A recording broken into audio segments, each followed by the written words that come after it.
నమస్తే. Welcome to my YouTube channel Vizag వారసులు. ఈరోజు నేను మంచి కంటెంట్ పట్టుకొని వచ్చాను.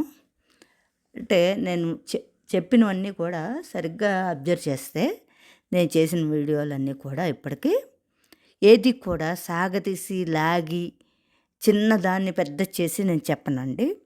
పెద్దదిగా ఉన్నది షార్ట్గా చేసి చెప్పడానికే చెప్తాను. అటువంటిది నేనైతే మాత్రం కంటెంట్ ఉన్నది షార్ట్గానే చెప్తానండి. రిపీటెడ్ కూడా ఎక్కువ చెయ్యనేది కూడా. అలాగనే ఈ వీడియో కూడా మీ అందరికీ నచ్చుతుందని అనుకుంటున్నాను ఇప్పుడు నేను చేసేది. ఇది ఏంటి అంటే ఇది నిజంగా జరిగిందేను. పురాణ టైముల్లోని, ఇవాళ నిన్న కాదు, రామాయణం ఆ టైముల్లో అనమాట.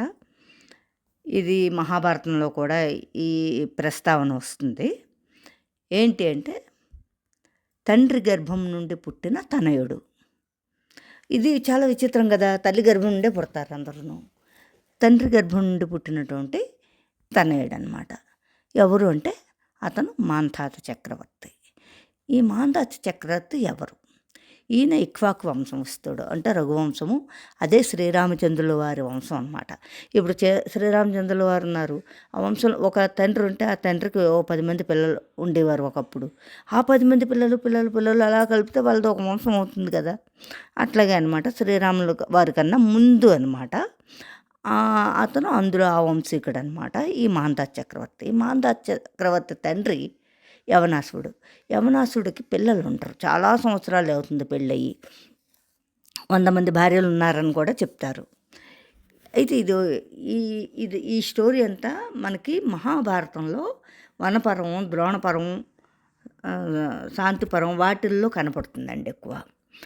అయితే ఇతనికి పిల్లలు లేకపోయేసరికి చింత చెంది అడవులకు వెళ్తే భృగు మహర్షి ఆశ్రమానికి వెళ్ళి అక్కడ తపస్సు చేసి అక్కడ యజ్ఞం చేస్తాడు. తపస్సు కాదండి, యజ్ఞం చేయమంటారు. పిల్లలు పుడతారు, యజ్ఞం చేయమంటే యజ్ఞం చేస్తాడు. యజ్ఞం అయిపోయిన తర్వాత బాగా అలసిపోయి ఉంటాడు కదా పగలంతాను. అయితే వాళ్ళు కొంత నీరు ఇస్తారు, కొండలో నీరు. అక్కడ అలాగేంటి చెలికత్తులు వాళ్ళు ఉంటారు కదా, ఈ నీరు మహారాణి చేత తాగిపించండి, ఆవిడ గర్భం దాలుస్తారు అని చెప్తారనమాట. అంటే సరే కదా అని చెప్పి వాళ్ళు ఆ కొండతోట అక్కడ పెడతారు. ఈ మహారాజు రాణి ఆ రోజు రాత్రి అక్కడే ఉండిపోతారు. ఆశ్రమంలోనే దాహం వేసేస్తుంది మహారాజుకి. దాహం వేస్తే అక్కడ కొండలో నీళ్ళు ఉన్నాయి కదా అని ఆయన తాగేస్తాడు. ఆయన తాగేసిన వెంటనే మొన్నడు ఋషులకి చెప్తారు, ఇలా నేనే తాగేశాను, అది రాణి తాగవలసిన నీళ్ళంట, దాహం వేసింది, నాకు తెలియక తాగేశాను అంటే, దేనికైనా ఎలా రాసింది అలా జరగక తప్పదు మహారాజా, మీరే గర్భం దాల్చారు, మీరే గర్భం దాల్స్తారు, ఆ 9 నెలలు మీరే మొయ్యాలి అని చెప్పి అంటాడు. అలాగని చెప్పి ఆయన 9 నెలల తర్వాత ఆయనకి కుడివైపు డొక్క ఉంటుంది కదా, కుడివైపు డొక్కలోంచి ఆ పిల్లడు పుడతాడనమాట. ఆ పిల్లడు పుట్టాక మొత్తం దేవతలు అందరూ తండ్రి గర్భంలోంచి పుట్టాడు కదా అని దేవతలు, ఇంద్రుడు అందరూ కూడా వస్తారనమాట ఆ బిడ్డని చూడడానికి. వచ్చినప్పుడు పిల్లడికి మరి పాలు ఉండాలి కదా, తండ్రి గర్భంలోంచి వచ్చిన వాడికి పాలు ఎక్కడ వస్తాయి. అందుకని ఇంద్రుడు ఏం చేస్తాడు అంటే తన వేలుని, బొటకన వేలుకి అమృతం ఉంటుంది, ఆ అమృతం ఉన్న వేలుని ఈ పిల్లడి నోట్లో పెడతాడు. పిల్లడి నోట్లో పెట్టేసరికి ఆ కుర్రాడు ఇంకా చప్పరిస్తూ ఉంటాడు. అది ఆ అమృతం ఆ నోట్లోకి వెళ్ళిన తర్వాత దాంతో ఆ పిల్లడు పెరిగి పెద్దవాడు అవుతాడనమాట. అప్పుడు ఎప్పుడైతే ఈ వేలుని పెట్టి నోట్లోపట పెట్టాడో ఇంద్రుడు, అప్పుడు పేరు పెడతారు ఆ పిల్లడికి. ఏంటంటే మాంధాత, మాన్ ప్లస్ తాత మాంధాత, మాంధాత అని పేరు పెట్టారు. ఆ పిల్లడు పెరిగి దినదిన అభివృద్ధితో పెద్దవాడు అవుతాడు, చక్రవర్తి కూడా అవుతాడు, 3 లోకాలను పరిపాలిస్తాడు. ఏంటి ఆ 3 లోకాలు అంటే భూలోకము, పాతాళలోకము, దేవలోకము, ఇంద్రలోకం. అది సగమే పరిపాలిస్తాడు, పూర్తిగా పరిపాలించాడు. ఆయన మొత్తానికి చాలా మంచి రాజు, చక్రవర్తి. ఆయన దాన ధర్మ దయాశీలుడు, యజ్ఞయాగాదులు బాగా చేస్తాడనమాట. ఎన్ని యజ్ఞాలు యాగాలు చేస్తాడు. యమునా నది ఒడ్డున మంచి యజ్ఞయాగాదులు చేస్తాడనమాట.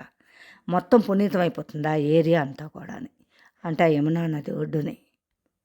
అప్పుడు ఒకసారి ఏంటి అంటే అందరినీ జయించుకొస్తూ ఉంటాడు. అంత యజ్ఞయాగాదులు, పన్నులు తీసిస్తాడు. పన్ను అనేది ఉండదు, ట్యాక్స్ అన్నది. ట్యాక్సులు తీసేస్తాడు. చాలా మంచి పరిపాలన చేస్తూ ఉంటాడు చక్రవర్తి. అయితే ఒకసారి రావణ బ్రహ్మతో యుద్ధం చేయాలనిపిస్తుంది. రావణ బ్రహ్మతోటి యుద్ధం చేయాలనిపిస్తుంది. అనిపించి రావణ బ్రహ్మకి యుద్ధం కోరిక పుడుతుంది. రావణ బ్రహ్మతోటి యుద్ధం చేస్తాడనమాట. ఎక్కడ రావణ బ్రహ్మ చూడండి, ఇతనితో యుద్ధం చేసిన తర్వాత ఎన్ని సంవత్సరాల తర్వాత రాముడితో మళ్ళీ యుద్ధం చేశాడో ఆలోచించండి.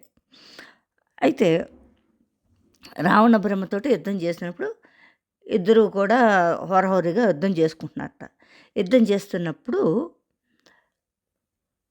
ఋషులందరూ కలిపి వచ్చేస్తారు. ఎందుకనంటే రావణ బ్రహ్మాస్త్రం, ఇతను కూడా పాశుపతాస్త్రం ఇవన్నీ తీస్తారు. ఇద్దరు కూడా వాళ్ళ యొక్క అస్త్రాలు, ఇంద్రుడు అస్త్రం ఇస్తాడు ఎవరికి, మాంధాతకి.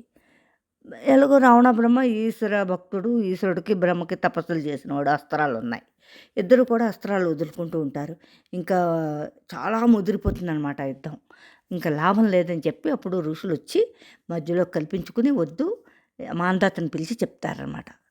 రావణ బ్రహ్మ చావవలసింది నీ చేతిలో కాదు, శ్రీరామచంద్రుల వారి చేతిలో చావాలి, అందుకని యుద్ధాన్ని ఆపేద్దాం ఇంతటితోటే అని చెప్పంటే, సరే కదా అని ఇద్దరు కూడా యుద్ధం ఆపేస్తారనమాట. అది అయిపోయిన తర్వాత వచ్చేస్తాడు మాందా చక్రవర్తి. వచ్చిన తర్వాత అతనికి ఇంద్రలోకాన్ని కూడా జయించాలి అని అనుకుంటాడు పూర్తిగా. అన్నీ ఇంద్రుడి దగ్గరికి వెళ్తాడు. ఇంద్రుడి దగ్గరికి వెళ్ళి, నాకు నిన్ను జయించాలని ఉంది, ఇంద్రలోకాన్ని పాలించాలని ఉంది అంటాడు.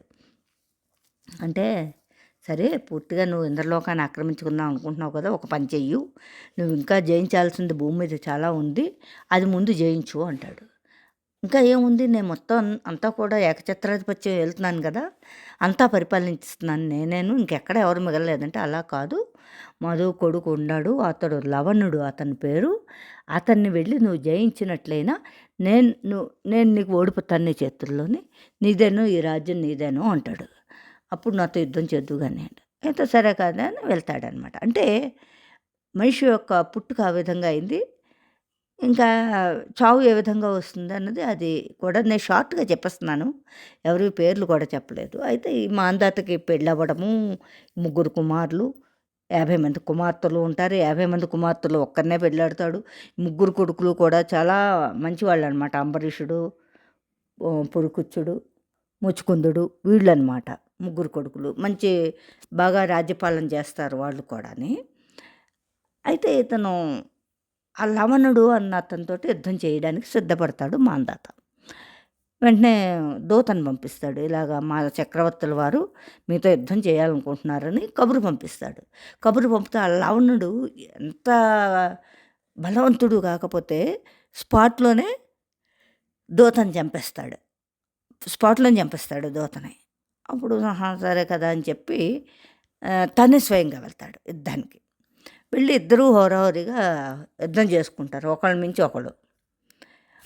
అప్పుడు ఆ యుద్ధంలో మాంధాత చనిపోతాడనమాట లవణుడి చేతిలో. అంటే ఇక్కడ రావణ బ్రహ్మని చంపుదాం అనుకున్న మనిషి రాముడి చేతిలో చావాలి.